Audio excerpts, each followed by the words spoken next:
Hi, welcome back to Sunshine State of Mind. I'm Andy, and I love to talk about fun things to do in Florida. Today I want to talk about a recent visit my family and I had to Homosassa Springs State Park. It's actually a really unique state park. It's not the kind of place you'd go to for hiking or camping or anything really like that. And it's more or less, I would call, a zoo full of animals that are native to Florida, with one very notable exception that I'll get to in a bit. The park is set around the spring head of the Homosassa River, and it actually used to be a private tourist attraction way back in the day. And it's one of those old school retro Florida attractions that could be kind of mentioned alongside similar places like Weeki Wachee Springs and Silver Springs. It's that kind of a place in that category, so if you've ever been to either one of those, you kind of know the vibe you'll get here. The park is actually not too far away from Weeki Wachee Springs State Park. It's about 25 minutes or so down the road from there on US 19 in Homosassa, Florida. That's in the Florida Nature Coast area, kind of near the Crystal River area and about midway between Tampa and Ocala. In fact, the day that we came here, we did plan to go to Weeki Wachee for the day, but it was already at capacity, so we sort of called an audible at the last minute and drove here instead.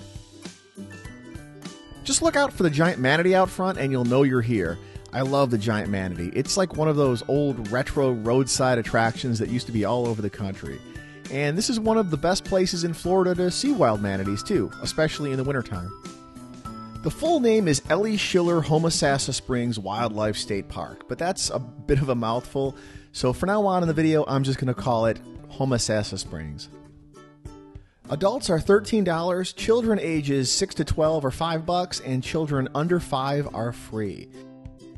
So let's not waste any more time and get into my 5 favorite things to see and do at Homosassa Springs State Park.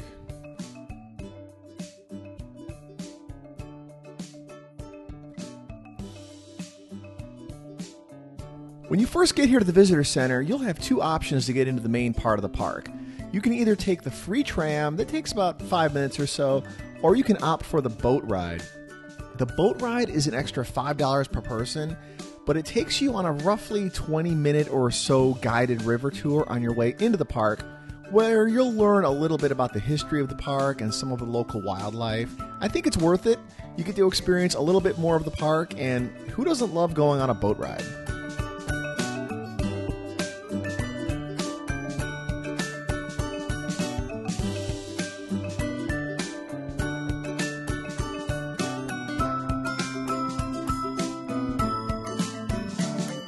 Earlier in the video, I said that this park is kind of like a zoo of Florida animals with one notable exception, and this is it.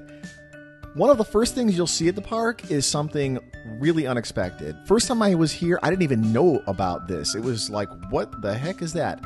Homosassa Springs is home to the oldest hippopotamus in North America.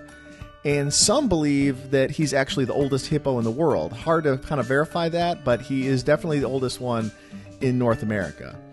His name is Lou. That's short for Lucifer. Nobody really knows how he got that name, but everybody just calls him Lou. And at the time of this video, he's 62 years old and has been living here since 1964. So why the heck is there a hippopotamus living at a Florida state park? That's a really good question. Lou was born at the San Diego Zoo in 1960 and was an animal actor who appeared in a handful of movies and TV shows back in the day whenever a real live hippo was needed. The talent agency that owned Lou kept him here at Homosassa Springs when he wasn't in front of the camera, and he just kind of ended up living there. This was back when it was an independently owned tourist attraction and not part of the Florida State Park system. But Hollywood eventually stopped calling, Lou was out of work, and he just kind of remained here and called the park home. But in 1989, the park was having some financial difficulties and was taken over by the state of Florida, who made it an official state park. And Lou was going to be evicted because they only wanted native animals in the park. And Lou is an African hippo, so he's definitely not a native Florida animal. But Lou had a lot of fans and was kind of an institution at the park. So a petition circulated to keep Lou at the park, and it made its way all the way to the desk of Florida Governor Lawton Chiles, who read the petition and said, you know what, let's let Lou stay. And the governor even went so far as to make Lou an official Florida citizen so he could stay in the park. So here we are, 30 years later, and Lou still calls the park home. But Lou is kind of getting up there in age. He's 62 right now, which is a lot older than most hippos live. So I'm just saying, if you really want to see Lou in person, you might not want to put it off for too much longer. And if you do come here to pay him a visit, just make sure you don't stand right behind him if he's out of the water. They have some splatter zone signs that are up, and they are up for a very good reason. Homosassa Springs isn't really known for being much of a hiking park. It is fairly small, but there are a few paved trails to explore. The Pepper Creek Birding Trail is considered by many in the birding community to be one of the better birdwatching spots in this part of Florida, if that's your thing. And it's the same paved trail that the Tram rides on, and it's about 1.5 mile long round trip from the visitor center out and then back again. But one of the main attractions here is the elevated boardwalk around the park that takes you to see a bunch of native Florida wildlife. Like I said before, this park is more or less a zoo of Florida animals. So you'll see plenty of alligators, of course, but there are also lots of birds. They have bears and Florida panthers to see here. Most of these animals are here because they were injured in the wild or something happened that makes it so that they can't survive outside of captivity. So the park calls them ambassadors of their species to help educate and promote their conservation.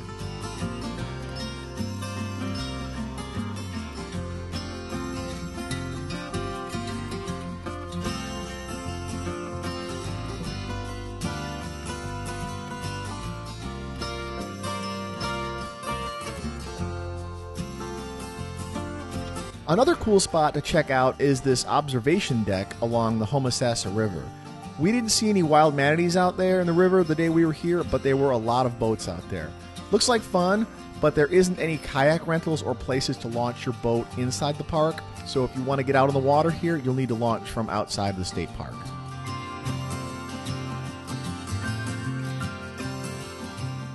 If you come here in the winter, there are usually at least a few manatees swimming around in the springs because the water stays just warm enough for them to be comfortable.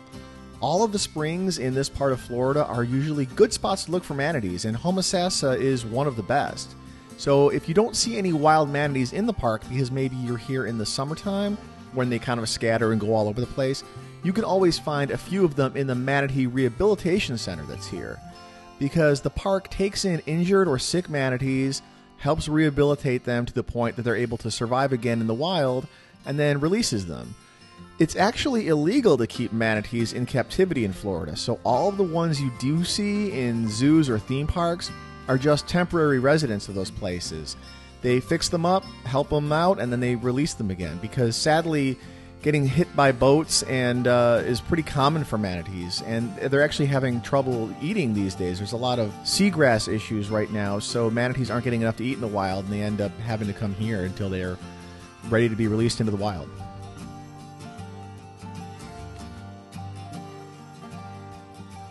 The centerpiece of the park is the main spring that feeds the Homossassa River. It's a crystal clear spring that's surrounded by the park's main walking path. The path will eventually lead you to one of the park's most famous attractions. They call it Nature's Fishbowl. It's this really cool little underwater viewing area that lets you get a fisheye view of the spring. It almost feels like a submarine that was just sort of planted there over the spring that you can walk down into, and it has 360-degree view of underneath the water there.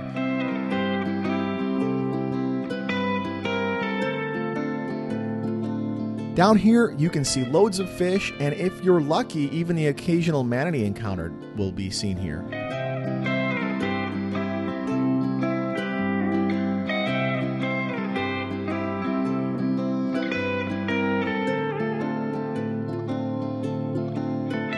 So that's my 5 favorite things to see and do at Homosassa Springs State Park. Let me know in the comments if you've ever been to this park and what you thought about it. I thought it's pretty cool. It's kind of got an old school vibe to it. Reminds me of some of those old Florida attractions that were here before the theme parks took over. And if you are not a subscriber, please hit the subscribe button and the bell so you'll be notified when I put out new videos. Thanks a lot and have a good one.